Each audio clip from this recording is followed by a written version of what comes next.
सुप्रभात। हिंदी की कक्षा में 12वीं के छात्र छात्राओं का फिर से स्वागत है। जैसा कि आप लोग जानते हैं कि पिछले दिन हम लोगों ने पढ़ा था कि कवि कहते हैं कि जो कुछ भी मेरे जीवन में मुझे प्राप्त हुआ मैंने सबको खुशी खुशी स्वीकार कर लिया, यानी सहर्ष स्वीकारा है। आगे कवि क्या कहते हैं, जाने क्या रिश्ता है, जाने क्या नाता है, जितना भी उड़ेलता हूँ भर भर फिर आता है, दिल में क्या झरना है। क्या कहते कवि, दिल में क्या झरना है, मीठे पानी का सोता है, भीतर वह ऊपर तुम। शब्दों पे ध्यान दीजिएगा, भीतर वह ऊपर तुम, मुस्काता चांद जो धरती पर रात भर, मुझ पर त्यों तुम्हारा ही खिलता वो चेहरा है। यानी कवि यहाँ पे कहते हैं कि जाने ये क्या रिश्ता कायम हो गया है। देखिए, हम लोग सभी लोग जानते हैं कि जब हम इस संसार में जन्म लेते हैं तो क्या सबको साथ लेकर आते हैं या सभी एक साथ जन्म लेते हैं? कहते हैं ना, यहां पे दो कहावतें कही जाती। कई बार लोग कहते हैं कि मुट्ठी बांधे आए जग में, हाथ पसारे जाएंगे, क्या लेकर आए जग में क्या लेकर जाएंगे। और कई बार लोग कहते हैं कि खाली हाथ आए जग में, हाथ पसारे जाएंगे, क्या लेकर आए जग में क्या लेकर जाएंगे। यानी हम जब मनुष्य के रूप में या जिस भी रूप में इस धरती पर जन्म लेते हैं तो कुछ भी लेकर नहीं आते हैं। आप लोगों ने खुद यह देखा होगा कि जब भी एक बच्चे का जन्म होता है तो क्या वो सब कुछ लेकर आता? नहीं, उसे जो कुछ भी प्राप्त होता है इस धरती पर ही प्राप्त होता है। सगे हो, संबंधी हो, रिश्तेदार हो, माता पिता जो भी हो, वस्त्र आभूषण से लेकर जितने भी खान पान से लेकर सभी रहने से लेकर जो भी उसके आवश्यकता की जरूरत की जो भी चीज़ें हैं वो सब इस धरती पर जन्म लेने के बाद ही प्राप्त होती हैं। यानी इंसान कुछ लेकर नहीं आता है। और देखिएगा, जब इंसान मरता है तो भी वह कुछ लेकर नहीं जाता है। कौन जाता है साथ में, आप बताइए? कोई जाता है क्या? नहीं। हाँ, उसके साथ उसका आचरण और व्यवहार जरूर जाता है। जब अच्छे लोगों की मौत होती है तो हम लोग क्या करते हैं, बहुत अच्छे इंसान थे, सबकी मदद करते थे, सबकी भलाई करते थे, हम उनकी अच्छाइयों को याद करते हैं। तो भले हमारे बीच ना रहे, लेकिन क्या होता है, अपने गुणों के कारण वो हमारे दिलों में रहते हैं। तो कवि यहाँ पे वही कह रहा है कि जाने क्या रिश्ता है, जाने क्या नाता है, जितना भी उड़ेलता हूँ भर भर फिर आता है। माने जितनी भी ममता, जितना अपनापन जो है मैं व्यक्त करता हूँ, उतना मन फिर से भर आता है। यानी देखिए, ये जो स्नेह जो है, यह जो अपनापन जो है, ये जो प्यार की जो बातें हम लोग एक दूसरे से करते हैं, माने घनिष्ठता, मित्रता, जो भी कह लें आप, क्या होता है, आप किसी से अच्छी से बातें कर लेंगे तो क्या होगा, दूसरे व्यक्ति से अच्छे से बातें करने के लिए आपके पास शब्द नहीं होंगे। या किसी के प्रति आप अपनापन दिखाते हैं तो क्या दूसरे को प्रति अपनापन दिखाने के और आपके पास वो भावना नहीं होगी। यानी कवि यहां पे कहीं ना कहीं हमें यह संदेश देता है, सबके साथ आत्मीयता निभाने की, सबके प्रति अपनापन की भावना रखने की। इसीलिए कहता है जितना उड़ेलता हूं, मैंने जितना मैं व्यक्त करता हूं, दूसरों के प्रति अपनी ममता दिखाता हूं, अपनापन दिखाता हूं, उतना वो भर जाता है फिर से। कवि कहता है, देखिए खुद कहते हैं, दिल में क्या झरना है। क्या कोई झरना लगा हुआ है क्या कि जितना भी उड़ेलता हूं फिर वो भरता चला जाता है, कम होता ही नहीं है। मीठे पानी का सोता है, उसमें क्या है, मिठास है, वही अपनापन।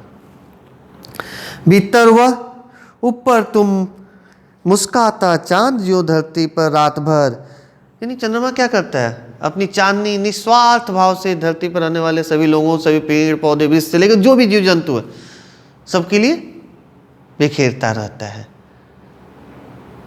कवि कह रहा, उसी प्रकार मुझ पर त्यों तुम्हारा ही खिलता हुआ चेहरा है। तुम्हारा वो मुस्कुराता हुआ चेहरा, मैंने पहले ही बताया था कि यहाँ पे माँ हो सकती है, पत्नी हो सकती है, बड़ी बहन हो सकती है, कोई भी हो सकता है, जिसके साथ कवि की बहुत आत्मीयता थी, घनिष्ठता थी, अपनापन था। कवि कहता, उसी प्रकार मुझे वो मुस्कुराता हुआ चेहरा तुम्हारा हमेशा याद रहता है। सचमुच मुझे दंड दो कि भूलूं मैं तुम्हें भूल जाने की, दक्षिणी ध्रुवी अंधकार अमावस्या, शरीर पर, चेहरे पर, अंतर में पालूं मैं झेलूं मैं, उसी में नहा लूं मैं, इसीलिए कि तुमसे ही परिवेष्टित आच्छादित रहने का रमणीय यह उजेला अब सहा नहीं जाता है, नहीं सहा जाता है। यानी कभी क्या हो रहा है कि जिससे वो सबसे नजदीक था, जिसके सबसे ज्यादा वो निकट था, घनिष्ठ था, वो तो अभी उनके साथ नहीं है। अब कभी को यह जीवन क्या हो रहा है कि अच्छा नहीं लग रहा है। देखिएगा, जब हमसे अपने कोई जब दूर चले जाते हैं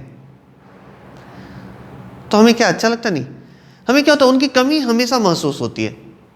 मैं यहाँ दूर जाने के संदर्भ में अभी मैंने उस संदर्भ में नहीं जा रहा हूँ, मैं इस संदर्भ में जा रहा हूँ कि मान लीजिए कोई हमसे, कोई भी सगे संबंधी रिश्तेदार हमसे मिलने के लिए आए हैं, कुछ दिनों तक हमारे साथ रहे और हमें छोड़कर फिर चले जा रहे हो अपने घर।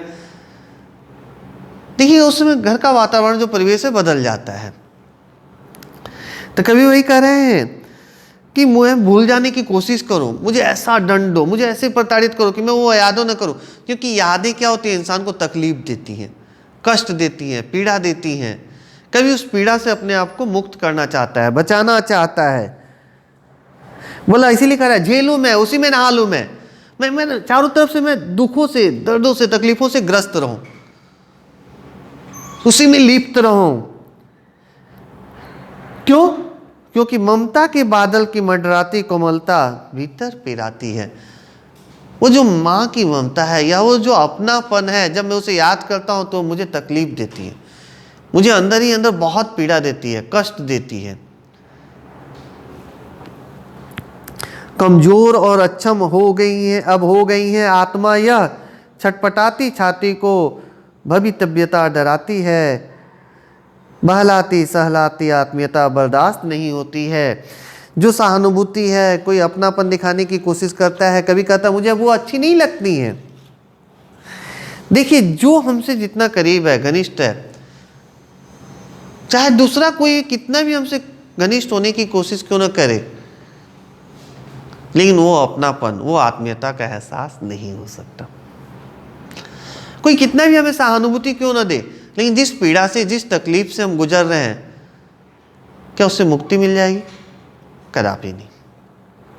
सचमुच मुझे दंड दो कि हो जाऊं पाताली अंधेरे की गुहाओं में, विवरों में, माने बड़ी गुफाओं में। माने यहां अंधेरा किसका प्रतीक है? दुखों का, कष्टों का, तकलीफों का। धुएं के बादलों में, ये धुएं के बादल किसके प्रतीक है? माने कहीं से भी कोई आशा की किरण, रोशनी, प्रकाश हमें नजर ना आए, बिल्कुल मैं लापता हो जाऊं। अगली पंक्ति में देखो, कभी कहता है कि मैं उसमें गायब हो जाऊं, अदृश्य हो जाऊं। लापता कि वहां भी तो तुम्हारा ही सहारा है। कभी देखिए आ गया फिर कि मैं जहां भी जाऊंगा, क्या किसी को कोई भूल सकता है? नहीं, यादें हमेशा रहती हैं। मतलब मैं अगर वहां पे भी अदृश्य हो गया, लापता हो गया, तो वहां भी तो तुम्हारी यादें रहेंगी, तुम्हारा ही सहारा रहेगा। इसलिए कि जो कुछ भी मेरा है, क्या कह रहे हैं कभी सुनिए, इसलिए कि जो कुछ भी मेरा है या मेरा जो होता सा लगता है, होता सा संभव है, कि जो मुझे एहसास होता कि ये मेरा है या मेरे होने की संभावना है, वास्तव में ये मेरा कुछ भी नहीं है। जो कुछ भी है तुम्हारा ही है। कभी क्या करें, सभी वह तुम्हारे ही कारण के कार्यों का घेरा है। अगर अंतिम पंक्तियों को देखिए तो यहां पे समझ में आता है कि ये मां की ममता या मां के साथ संबंध की ओर अधिक इशारा करता है मेरी विचारधारा से। क्योंकि हमें जन्म देने वाली कौन होती है? मां होती है। हमारी परवरिश कौन करता है? माता और पिता ही करते हैं। लेकिन क्या होता है, मां की भूमिका कहीं ना कहीं पिता से थोड़ी सी अधिक हो जाती है। माता का अंचल जो आप लोगों ने कक्षा 10वीं में पढ़ा था, वहां पे भी इस विषय पे चर्चा हुई थी कि जब हम किसी विषम परिस्थितियों में होते हैं या दुख या तकलीफ में होते हैं, देखिएगा हम लोग माँ को पहले याद करते हैं। जहां ठोकर लगती है क्या करते हैं? ओ माँ, या मम्मी की आवाज आती है, मुंह से निकलती है। तो क्यों? क्योंकि वो माता का जो आंचल होता है, मम्मी का जो स्नेह होता है, वो सबसे ज्यादा हमारे लिए होता है, बच्चों के लिए होता है। तो बोल रहे हैं अब तक तो जिंदगी में जो कुछ था, जो कुछ है, सहर्ष स्वीकारा है। यानी जिंदगी ने मुझे अभी तक जो कुछ भी दिया है, उसे मैंने खुशी खुशी स्वीकार कर लिया है। इसलिए कि जो कुछ भी मेरा है वह तुम्हें प्यारा है।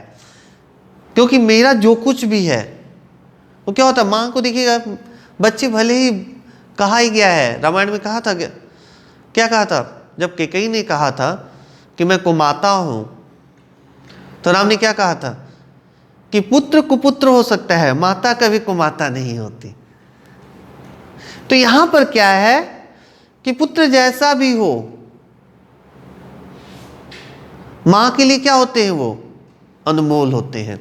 तो इसलिए कवि यहां पे कह रहे हैं कि मुझे जो कुछ भी प्राप्त हुआ है, मैं आज जो कुछ भी हूं, वो सब आपकी वजह से ही हूं, तुम्हारे वजह से ही हूं।